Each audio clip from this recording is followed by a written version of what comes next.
আসসালামু আলাইকুম। রবি এবং এয়ারটেল সিমে ৫% ডিসকাউন্টে ব্যালেন্স নিতে পারবেন। প্রথমে দেখে নিন কিভাবে ব্যালেন্স নিতে হয়, তারপরে দেখবেন এর শর্তগুলো কী কী।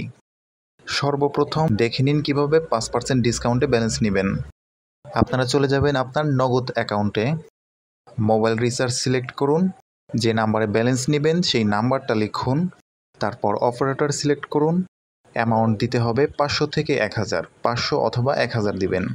তারপর পিন নাম্বার দিয়ে রিচার্জ কমপ্লিট করুন। ৫০০ টাকা রিচার্জ ডান। ক্যাশব্যাকও চলে আসছে ২৫ টাকা।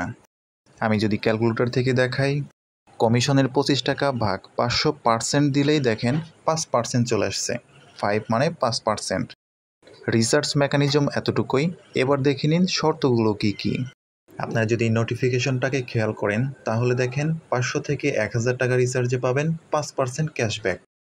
এই অফারটা চলবে ২৬ থেকে ২৮ তারিখ পর্যন্ত, মানে ২৮ তারিখ রাত ১২টার পরে এই অফার আর থাকবে না। নিচে লেখা আছে রিচার্জ যতবার ক্যাশব্যাক ততবার, এই কথাটা মিথ্যা। যতবার রিচার্জ ততবার ক্যাশব্যাক পাবেন না। একটা অ্যাকাউন্ট থেকে সর্বোচ্চ ৫০ টাকা ক্যাশব্যাক পাবেন।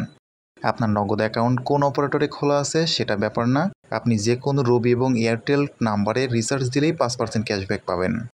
নেট ভালো থাকলে ক্যাশব্যাক ইনস্ট্যান্ট আসবে। যদি কখনও ক্যাশব্যাক মিস করে তাহলে ওই ক্যাশব্যাক না আসা পর্যন্ত নেক্সট রিচার্জ করবেন না।